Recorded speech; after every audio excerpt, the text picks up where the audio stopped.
10. An hour and a half later, I've gone over it all with them. We're in the conference room, which I've commandeered because it has a whiteboard. On that whiteboard, I've drawn a diagram of the goal. Just now I've written out the definitions of the 3 measurements. All of them are quiet. Finally, Lou speaks up and says, "Where the heck did you get these definitions anyway?" "My old physics teacher gave them to me." "Who?" asks Bob. "Your old physics teacher," asks Lou. "Yeah," I say defensively. "What about it?" "So what's his name?" asks Bob. "Or what's her name?" says Stacy. "His name is Jonah. He's from Israel." Bob says, "Well, what I want to know is, how come in throughput he says, sales? We're manufacturing. We've got nothing to do with sales, that's marketing." I shrug. After all, I asked the same question over the phone. Jonah said the definitions were precise, but I don't know how to answer Bob. I turn toward the window. Then I see what I should have remembered. "Come here," I say to Bob. He lumbers over. I put a hand on his shoulder and point out the window. "What are those?" I ask him. "Warehouses," he says. "For what?" "Finished goods." Would the company stay in business if all it did was manufacture products to fill those warehouses? Okay, Bob says sheepishly, seeing the meaning now. "So we got to sell the stuff to make money." Lou is still staring at the board. "Interesting, isn't it, that each one of those definitions contains the word money," he says. "Throughput is the money coming in. Inventory is the money currently inside the system. And operational expense is the money we have to pay out to make throughput happen. One measurement for the incoming money, one for the money still stuck inside, and one for the money going out. Well, if you think about all the investment represented by what we've got sitting out there on the floor, you know for sure that inventory is money," says Stacy. "But what bothers me is that I don't see how he's treating value added to materials by direct labor." I wondered the same thing, and I can only tell you what he told me, I say. "Which is?" "He said he thinks that it's just better if value added isn't taken into account. He said that it gets rid of the confusion about what's an investment and what's an expense," I say. Stacy and the rest of us think about this for a minute. The room gets quiet again. Then Stacy says, "Maybe Jonah feels direct labor shouldn't be a part of inventory because the time of the employees isn't what we're really selling. We buy time from our employees, in a sense, but we don't sell that time to a customer, unless we're talking about service." "Hey, hold it," says Bob. "Now look here. If we're selling the product, aren't we also selling the time invested in that product?" "Okay, but what about idle time?" I ask. Lou butts in to settle it, saying, "All this is, if I understand it correctly, is a different way of doing the accounting. All employee time, whether it's direct or indirect, idle time or operating time, or whatever, is operational expense, according to Jonah. You're still accounting for it. It's just that his way is simpler, and you don't have to play as many games." Bob puffs out his chest. "Games? We, in operations, are honest, hard-working folk who do not have time for games." "Yeah, you're too busy turning idle time into process time with the stroke of a pen," says Lou. "Or turning process time into more piles of inventory," says Stacy. They go on bantering about this for a minute. Meanwhile, I'm thinking there might be something more to this besides simplification. Jonah mentioned confusion between investment and expense. Are we confused enough now to be doing something we shouldn't? Then I hear Stacy talking. "But how do we know the value of our finished goods?" she asks. "First of all, the market determines the value of the product," says Lou. "And in order for the corporation to make money, the value of the product, and the price we're charging, has to be greater than the combination of the investment in inventory and the total operational expense per unit of what we sell." I see by the look on Bob's face that he's very skeptical. I ask him what's bothering him. "Hey, man, this is crazy," Bob grumbles. "Why?" asks Lou. "It won't work," says Bob. How can you account for everything in the whole damn system with 3 lousy measurements? Well, says Lou as he ponders the board. Name something that won't fit in one of those 3. Tooling, machines. Bob counts them on with his fingers. This building, the whole plant. Those are in there, says Lou. Where? Asks Bob. Lou turns to him. Look, those things are part one and part the other. If you've got a machine, the depreciation on that machine is operational expense. Whatever portion of the investment still remains in the machine, which could be sold, is inventory. Inventory. I thought inventory was products, and parts and so on, says Bob. You know, the stuff we're going to sell. Lou smiles. Bob, the whole plant is an investment which can be sold, for the right price and under the right circumstances. And maybe sooner than we'd like, I think. Stacy says, so investment is the same thing as inventory. What about lubricating oil for the machines? Asks Bob. It's operational expense, I tell him. We're not going to sell that oil to a customer. How about scrap? He asks. That's operational expense, too. Yeah. What about what we sell to the scrap dealer? Okay, then it's the same as a machine, says Lou. Any money we've lost is operational expense, any investment that we can sell is inventory. The carrying costs have to be operational expense, don't they? Asks Stacy. Lou and I both nod. Then I think about the soft things in business, things like knowledge from consultants, knowledge gained from our own research and development. I throw it out to them to see how they think those things should be classified. Money for knowledge has us stumped for a while. Then we decide it depends, quite simply, upon what the knowledge is used for. If it's knowledge, say, which gives us a new manufacturing process, something that helps turn inventory into throughput, then the knowledge is operational expense. If we intend to sell the knowledge, as in the case of a patent or a technology license, then it's inventory. But if the knowledge pertains to a product which Unico itself will build, it's like a machine, an investment to make money which will depreciate in value as time goes on.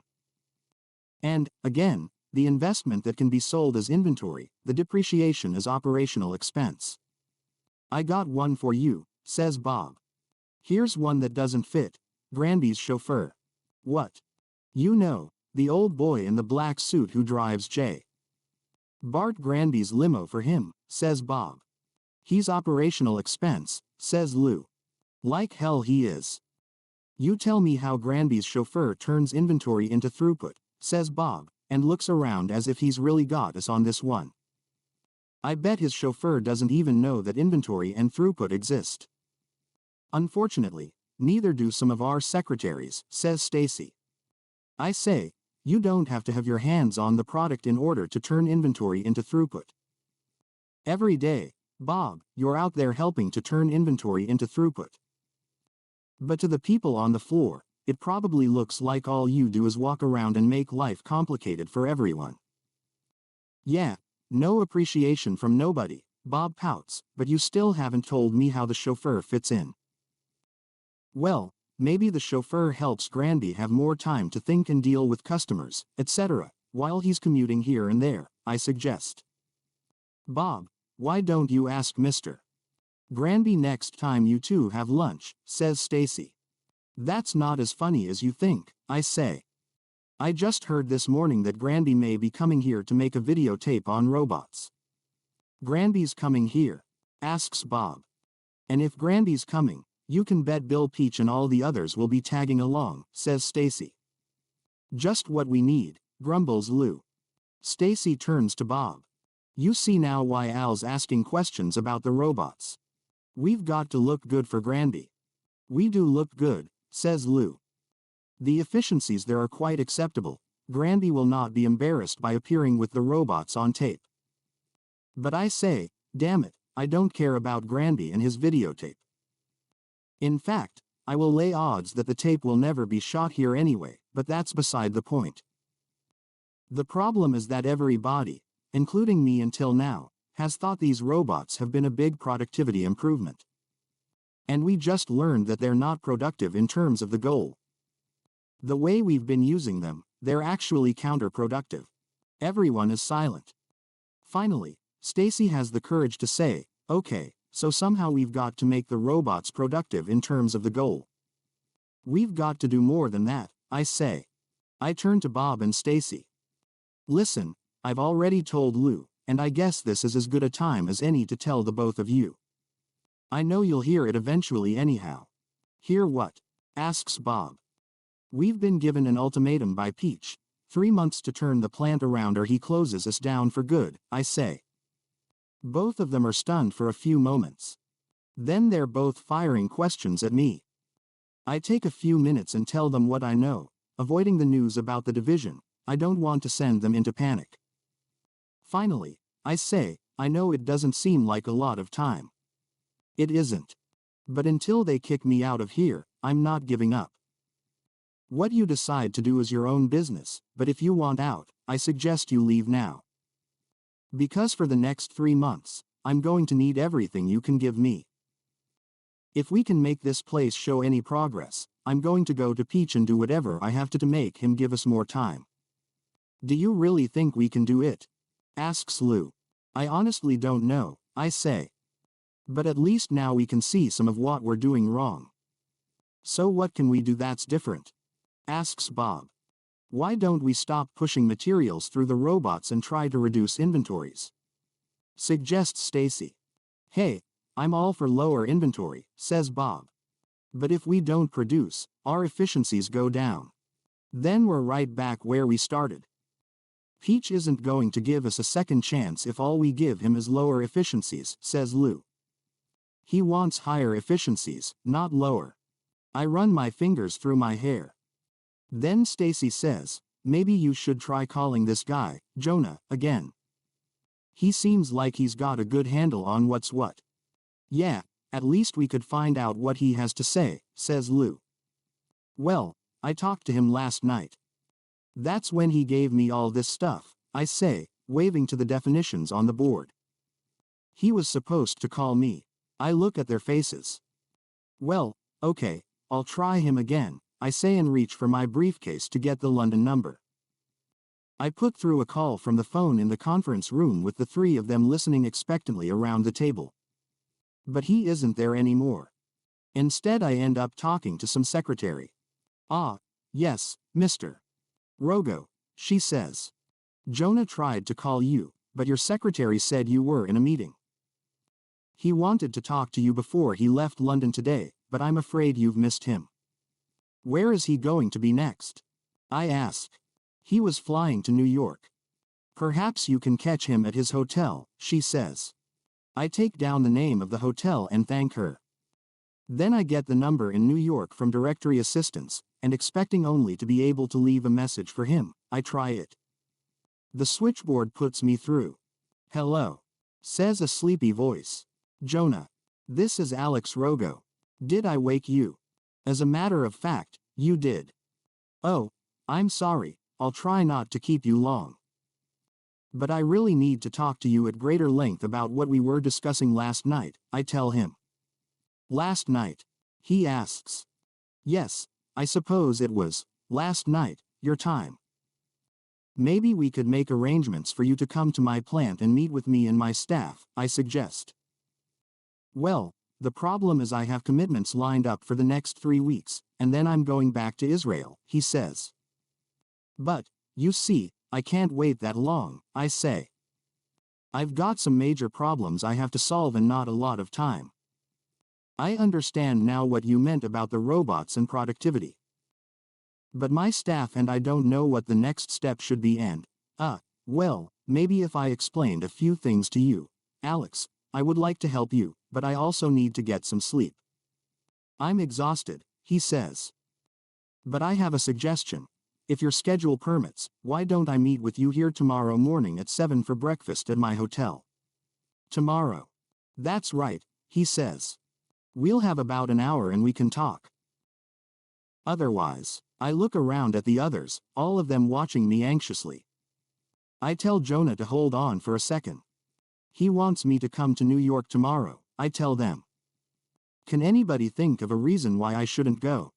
Are you kidding? says Stacy. Go for it, says Bob.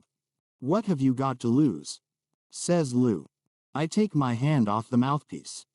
Okay, I'll be there, I say. Excellent. Jonah says with relief. Until then, good night. When I get back to my office, Fran looks up with surprise from her work. So there you are, she says and reaches for the message slips. This man called you twice from London. He wouldn't say whether it was important or not. I say, I've got a job for you. Find a way to get me to New York tonight. Like, comment, share, subscribe our channel for more videos.